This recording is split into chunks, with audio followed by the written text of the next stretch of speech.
आपने जब ये बिजनेस स्टार्ट करा था कितनी लागत के साथ स्टार्ट, कितने पैसे से स्टार्ट करा? हमने जब शुरू करा था इस बिजनेस को स्टार्ट तो हमने वैसे तो 5,000 बट से करा था। ये काली वाली जो ब्रीड है ये कड़कनाथ कहलाती है। इस ब्रीड की खासियत ये है कि ये पूरा काला होता है। जैसा कि बताया 50% पूरा बजट निकाल के 50 से 60% इसमें मार्जिन मतलब मुनाफा हो जाता है। हेलो गाइस, आशा करता हूँ आप मस्त होंगे, बिंदास होंगे। मैं दोबारा आपके समक्ष प्रस्तुत हुआ हूँ एक नया वीडियो लेके, एक नए महानुभाव से आपको मिलवाने, उनसे इंट्रोड्यूस करवाने, जो करते हैं एक पोल्ट्री फार्म का बिजनेस। उसमें वो क्या क्या चीज़ें करते हैं वो तो सभी बताएंगे। मैं सर से मिलवा देता हूँ आपको। सर, स्वागत है आपका हमारे चैनल बम्पर कमाई पे। सर, सबसे पहले आप अपना नाम और आपका जो बिजनेस है, आपका जो फार्म है, उसका नाम हमें हमारे दर्शकों को बताएं। हाँ, मेरा नाम मोहम्मद साजिद है। मैं डॉक्टर हूँ और एक्जोस्टिक बर्ड्स और अपने पोल्ट्री बर्ड्स के बारे में एक्सपर्ट हूँ। अगर आप कोई सा भी बिजनेस पोल्ट्री के अंदर कर रहे हैं तो उसके लिए कुछ जो आपको हमारे चैनल के थ्रू जो हम साझा कर रहे हैं जानकारी, वो आप देखिए, समझिए, नॉलेज लीजिए। सर, ये जो बिजनेस है आपका, वो आपने कब स्टार्ट करा था?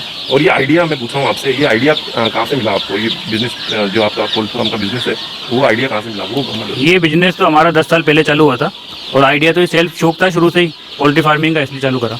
अच्छा सर, इसमें क्या क्या चीज़ें होती है वो एक बार बताएं। मैं क्या क्या चीज़ें आपको रखते हैं इसमें, वो बताएं। इसके अंदर हम देसी की सारी वैरायटी रखते हैं, टर्की रखते हैं, गिनी फाउल रखते हैं, कड़कनाथ रखते हैं, बटेर रखते हैं।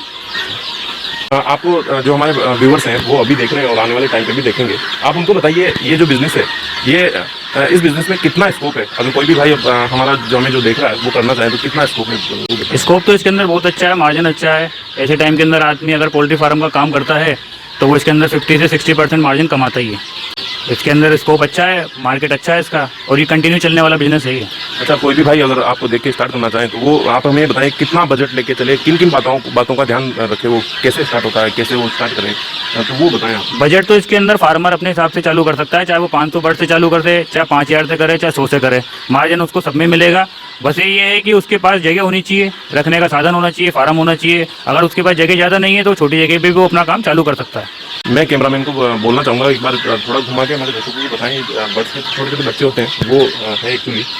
सर, मैं आपसे पूछना चाहूँगा, ये जो चूजे वगैरह ये कहाँ तैयार होते हैं, कैसे तैयार होते हैं? ये चूजे वैसे तो हमारी खुद की पर्सनल हेचरी है, बच्चा हम खुद निकालते हैं, यहाँ से फार्मर को प्रोवाइड कराते हैं। फार्मर को चाहे 1 दिन का बच्चा चाहिए, चाहे 10 दिन का बच्चा चाहिए, जिसकी जो डिमांड आएगी उसी हिसाब से हम उनको बच्चा देते हैं। ये हमारी खुद की हेचरी है। तो इसमें क्या मशीन वगैरह क्या चीज़ें होती है? मशीन होती है, इसके अंदर हेचरी होती है, उसमें अंडा हैच करा जाता है। 21 दिन बाद उसका बच्चा निकलता है। बच्चा निकलने के बाद फिर हम उसको नेक्स्ट डे से बच्चा सप्लाई कर देते हैं। तो इसमें क्या क्या चीज़ें इनको खिलानी पड़ती है?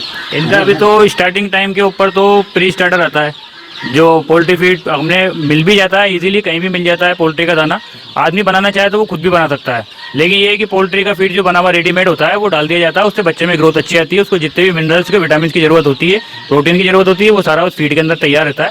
उससे मोडिलिटी भी कम आती है, बच्चे की ग्रोथ भी अच्छी होती है। तो सर, ये जो पोल्ट्री फार्म का बिजनेस है, कोई भी भाई स्टार्ट करना चाहे तो सर उसके लिए उसको परीक्षण वगैरह जैसे प्रशिक्षण लेना जरूरी है क्या? कहीं से सीखे हो पहले, वो बताएं आप। वैसे तो गवर्नमेंट ने बहुत सारे कुक्कुट पालन जो प्रशिक्षण केंद्र लगा रखे हैं, सरकारी हर एरिया के अंदर होते हैं, जिले के अंदर होते हैं, राज्य के अंदर होते हैं। चाहे फार्मर तो वहाँ से वो अपनी ट्रेनिंग ले भी सकता है। और बाकी तो ये है कि कोई खास ज़्यादा ट्रेनिंग की जरूरत होती नहीं, फिर भी आजकल लोगों ने ये कर लिया है कि ट्रेनिंग लेके हम कुक्कुट पालन करें तो वो कर सकता है। ट्रेनिंग इजीली मिल जाती है, कोई इसमें डिफिकल्टी वाली प्रॉब्लम है नहीं। सर, आप हमें ये बताएं, आपने जब ये बिजनेस स्टार्ट करा था कितनी लागत के साथ स्टार्ट, कितने पैसे से स्टार्ट? हमने जब शुरू करा था इस बिजनेस को स्टार्ट तो हमने वैसे तो 5,000 बट से करा था, क्योंकि प्रशिक्षण हमारे को खुद को था, हम करना चाहते थे, हमने अपना पार्टिकुलर करा। तो इसके अंदर लागत तो ये है कि हमारा 5 लाख रुपए का शेड आया था, लेकिन वो लार्ज और ज़्यादा बड़े के अंदर हमने चालू करा था तो उसमें ज़्यादा हमारा खर्चा आया था। 5,000 बट से हमारे पास शेड भी हमने बड़ा बनाया था, क्योंकि हमारे को बिजनेस को डेवलप करना था। 5 लाख रुपए की हमारी लागत शेड में आई थी। चिक्स की थी, चिक्स हमने खुद ने निकाला था हमारी हेचरी से, कुछ हेचरी का खर्चा था हमारा। तो अब कोई इतनी कोई डिफिकल्टी नहीं है। ये वन टाइम ही जो खर्चा होता है वन टाइम ही होता है। शेड बनवाने का हो, चाहे आपकी हेचरी मशीन का हो, चाहे आपको किसी भी चीज़ का हो, वन टाइम ही रहता है। सरकार भी ये जो छोटे बिजनेस है ना, उनको प्रमोट करने के लिए बहुत योजनाएं चला रही है, और लोन्स वगैरह आप ले सकते हैं, इनके लिए प्रमोट कर रही है एक्चुअली। तो सर, वो आप बताएं कि ये जो सेटअप वगैरह है, इनके लिए ज़मीन वगैरह कितनी चाहिए होगी, वो बताएं एक बार पूरा ओवरऑल। जमीन तो आप ये मान के चलिए, अगर 1000 बट से चालू कर रहे हैं तो आपका 100 बाई 100 के अंदर आपका पोल्ट्री फार्म चालू हो सकता है। जमीन से 12 फीट के ऊपर आप टीन शेड डाल सकते हैं, सीमेंटेड वाले, ठीक है। चारों तरफ आप हवा वाली जालीदार जो लगाते हैं, मुर्गा जाली जिसे कहते हैं, वो जाली आप लगा सकते हैं वेंटिलेशन के लिए। अंदर अगर आप बच्चा पाल रहे हैं तो बच्चों की ब्रूडिंग के लिए होता है 37 डिग्री टेम्परेचर अंदर का मेंटेन करना पड़ता है। ग्रामीण एरिया में अगर लाइट नहीं होती है तो वहाँ पे हमने जिस टाइप की भट्टियाँ लगा रखी हैं, आप इसमें फार्मर भट्टी भी लगा सकते हैं, उससे आप इसमें मेंटेन कर सकते हैं। नीचे आप बुरादा डाल सकते हैं लकड़ी का, तो इससे क्या है कि अंदर ब्रूडर तैयार रहता है। अच्छा सर, मैं ये देख रहा हूँ, ये चीज ये जो चीजें मैं कैमरामैन को बोलना चाहूंगा, एक बार नीचे झुक के दिखाएं। ये जो चीजें हैं ये पानी है क्या? ये पानी की ड्रिंकर है ये पानी की ड्रिंकर है। इसमें एक बार पानी भर के, दवाई वाला मिक्स पानी भर के, या गुड़ का पानी आप इसमें एक बार भर दीजिए। ये 500 ml से लेके 10 लीटर तक के आते हैं। साइज के अकॉर्डिंग आप जिसमें भरना चाहो इसमें पानी भर के आप एक टाइम रख दो। इसमें चिक्स ऑटोमेटिकली पानी पीता जाता है। जितना पानी कम होता है उतना वापिस आता रहता है। इसमें पानी गंदा भी नहीं होता और बच्चा डूब के भी नहीं मरता।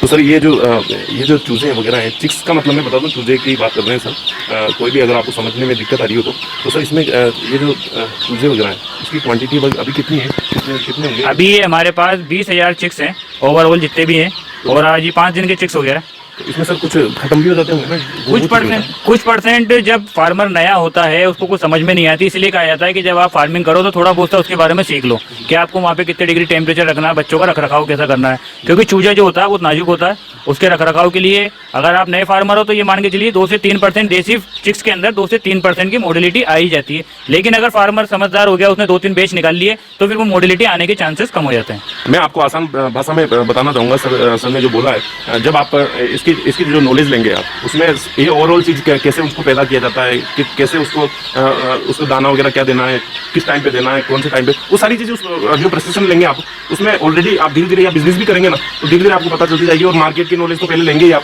ऐसा तो नहीं है मैं बोल रहा हूँ तो आप डायरेक्टली इसको स्टार्ट कर देंगे, वो धीरे धीरे नॉलेज वगैरह होती जाएगी आपकी। मैं दूसरे जो चीज़ें हैं वो दिखा देता हूँ एक बार। तो सर अपन दूसरी जो चीज़ें आप जो बड़ी मुर्गियाँ वगैरह हैं वो देखें अपन। हाँ चलिए।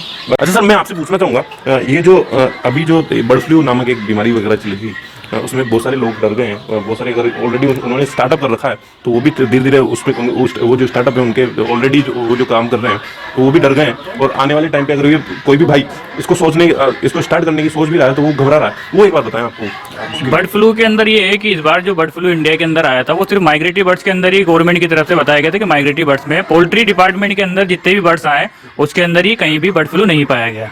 और बर्ड फ्लू के लिए ये है कि अगर बर्ड फ्लू आने का प्रोसीजर या आपको घबराहट है कि साहब बर्ड फ्लू है या और कोई सी बीमारी है, तो आप जब भी चिक्स लें उसका वैक्सीनेशन प्रॉपर तरीके से करें, उसका रखरखाव तरीके से करें, कोई प्रॉब्लम नहीं आएगी, कोई फ्लू नहीं आएगा। तो अभी आप वैक्सीनेशन इनके जो आपका ये है मुर्गी वगैरह उनकी कर रहे हैं? हमारे पास चिक्स की वैक्सीनेशन होती है, हम लोग वैक्सीनेशन फुल करते हैं। ये हमारा फार्मर जो भी चिक्स लेता है हम उसको बताते हैं कि कौन से डे के ऊपर किस प्रकार का वैक्सीनेशन करना है। अच्छा सर, ये जो काले वाले मुर्गे हैं ये इनकी कौन सी नस्ल है? ये काली वाली जो ब्रीड है ये कड़कनाथ कहलाती है। इस ब्रीड की खासियत ये है कि ये पूरा काला होता है, इसका जो मीट है उसके अंदर कोलेस्ट्रॉल फ्री होता है, प्लस ये इसका मीट काला निकलेगा, इसकी बोन काली निकलेगी, इसके अंदर स्टेमिना पावर अच्छा रहता है, इसके अंदर डिसीज भी कम आती है और ये अच्छी ब्रीड है। कोई भी हम भाई कोई भी अगर दर्शक हमारे स्टार्ट करना चाहें ये बिजनेस, तो एक बार हमें बताएं कि कितनी इनकम हो जाती होगी, कितनी प्रॉफिट हो जाता होगा अगर ये फार्म अगर छोटे लेवल पे भी खोले, वो एक बार बताएं। देखिए पोल्ट्री फार्म के अंदर आप छोटे बिजनेस पे करें या बड़े पे करें 50 to 60% इसके अंदर आपका प्रॉफिट निकल ही जाता है लागत का। इसके अंदर ये बस बशर्ते मोडिलिटी नहीं हो, मृत्यु दर कम हो, बीमारी नहीं हो, आपका बर्ड सेफ है। अगर आपने 1000 चिक्स डाला तो भी उसके अंदर अगर 1% 2% मोडिलिटी होती है तो कोई घबराने की बात नहीं है, इतना तो हो जाता है, ठीक है। उसके बाद भी आपका 50 to 60% पूरी लागत के ऊपर खर्चा करने के बाद 50-60% आपका इनकम आ जाती है। अच्छा सर, मैं आपसे पूछना चाहूंगा, कोई भी भाई हमें गांव से देख रहा है तो गांव में भी बिजनेस स्टार्ट कर सकता है? गांव के अंदर ही आजकल बैकयार्ड पोल्ट्री फार्म का जो गवर्नमेंट की तरफ से नाम चला है बैकयार्ड पोल्ट्री फार्म, इसका मतलब ये है कि ग्रामीण एरिया के अंदर और आपके पास कम जगह है तो आप घर के पिछवाड़े के ऊपर भी पोल्ट्री फार्म चालू कर सकते हैं। स्पेशली कोई दाने की जरूरत होती नहीं, घर का बचा कुचा दाना, मक्का, ज्वार, बाजरा, गेहूं से भी आप अपना देसी बर्ड तैयार कर सकते हैं। और सिटी के अगर भाई लोग हमें देख रहे हैं तो वो सिटी के अंदर भी कर सकते हैं? सर सिटी के अंदर भी कर सकते हैं, लेकिन सिटी की जगह अगर आप करोगे तो आपके पास सबसे पहले जगह होनी चाहिए, आसपास किसी को परेशानी नहीं होनी चाहिए, तो आप सिटी में भी कर सकते हैं। अच्छा सर, अब कोई भी भाई आपसे कांटेक्ट करके जानकारी लेना चाहे इस इंटरव्यू में जो भी मैंने क्वेश्चंस आपसे पूछे उनके अलावा उनके मन के अंदर और कोई भी स्टार्ट करना चाहे इस वीडियो को देख के और वो कुछ क्वेश्चंस पूछना चाहे तो मैं आपके नंबर नीचे दे सकता हूँ? वो आप हमारे BS एग्रो फार्म के नाम से हमारे नंबर दे सकते हैं। अच्छा सर, आप हमें ये भी बताएं कितनी फर्में हैं आपकी पूरे राजस्थान के अंदर या पूरे इंडिया ऑल ओवर इंडिया के अंदर? सर ऑल ओवर इंडिया में तो हमारे कम से कम 1500 से 1600 फार्मर हैं जो हमारे से बर्ड्स लेते भी हैं और हमें देते भी हैं और जो हमारी अंडर गाइडेंस में चल भी रहे हैं। अभी 1500 से 1600 हमारे फार्मर हैं जिन्होंने पोल्ट्री फार्म कर रखे हैं और जो हमारे से जुड़े हुए हैं। और कोई भी भाई अगर बिजनेस की जानकारी चाहते हैं तो वो डायरेक्टली सर से कांटेक्ट कर सकते हैं, और अगर आपको चूजे वगैरह चाहिए वो डायरेक्टली सर से कांटेक्ट करके वो भी ऑर्डर कर सकते हैं। आप चीजें वो सर बता देंगे कैसे उनको सेल करना है, कैसे क्या करना है, वो सर बता देंगे। मैं नंबर नीचे डाल रहा हूँ, अच्छा सर, हमारे जो भाई लोग हैं अभी हमें जो देख रहे हैं, वो इस बिजनेस को इस वजह से भी स्टार्ट नहीं करना चाहते कि इसमें गंदगी वगैरह ज़्यादा होती है, और मतलब तो वो एक बार उनको मोटिवेट करने के लिए 2 शब्द बोले हैं आप। गंदगी देसी के अंदर तो गंदगी वैसे भी कम होती है, फिर भी ये है कि साफ सफाई आप जितना रखोगे उतने आपके बर्ड्स एक्टिव रहेंगे, साफ सुंदर रहेंगे, खूबसूरत रहेंगे। महीने में एक बार आप उसकी सफाई जरूर करवा लें। अकॉर्डिंग टू बॉयलर फार्मिंग के अंदर इसके अंदर क्या होता है कि ज़्यादा गंदगी होती नहीं है। बॉयलर के अंदर गंदगी ज़्यादा होती है, इसके अंदर गंदगी के चांसेस बहुत कम रहते हैं। अभी आप हमारे यहाँ खड़े हो फार्म में, आपको स्मेल नहीं आ रही होगी, गंदगी कहीं दिख नहीं रही होगी, तो ये देसी की खासियत है कि वो गंदगी कम ही करता है। अच्छा सर, ये जो आपका जो माल वगैरह है ये बड़े हो जाते हैं, कहाँ सेल करते हैं वो?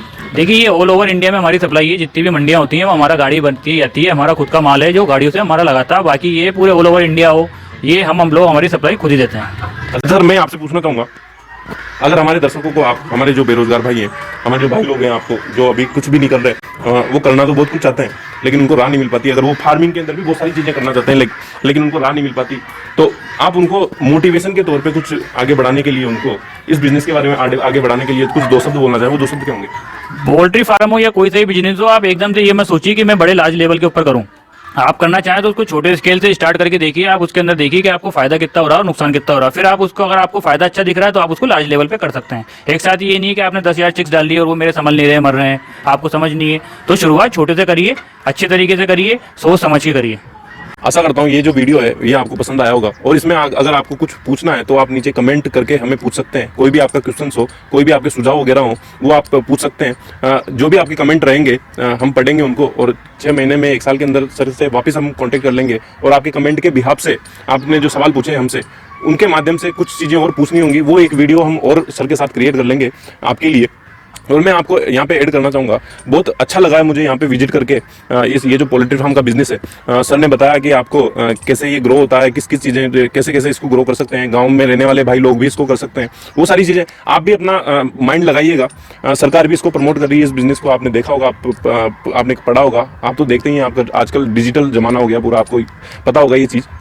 मैं मेरी तरफ से ऐड करना चाहूँगा, अगर आपको ये चीज़ खोलनी है, आपको स्टार्ट करनी है, स्टार्टअप करना है, तो पहले मार्केट की नॉलेज जरूर लीजिएगा, प्रशिक्षण जरूर लीजिएगा, सर ने जैसा कि बताया, और कितना नफ़ा नुकसान है वो भी आप अपने आसपास के एरिया के अंदर जाके उनसे कांटेक्ट करिएगा, उनको देखिएगा, और कुछ भी सर से पूछना चाहें तो नंबर मैंने डाल दिए हैं, और फिर इसको स्टार्ट करिएगा। सर ने जैसा कि बताया 50% पूरा बजट निकाल के 50 से 60% इसमें मार्जिन, मतलब मुनाफा हो जाता है। मैं आपसे मिलता हूं नेक्स्ट वीडियो के अंदर ऐसी ही किसी महान शख्सियत के साथ जो उनके बिजनेस आइडियाज़ आपके साथ शेयर करेंगी। वीडियो अच्छा लगा हो तो आपको सब्सक्राइब करना है, लाइक करना है, और जो भी भाई नीडेड बंदे हैं, जो बेरोजगार हैं, आपको लगता है कि वो बेरोजगार है और इस वीडियो के माध्यम से उसको कुछ नॉलेज मिल पाएगी, वहां तक वीडियो जरूर पहुंचाइएगा। वीडियो देखने के लिए आपका दिल से बहुत बहुत धन्यवाद। मैं मिलता हूं नेक्स्ट वीडियो के अंदर। Thank you so much guys, thank you so much sir. Okay sir, thank you.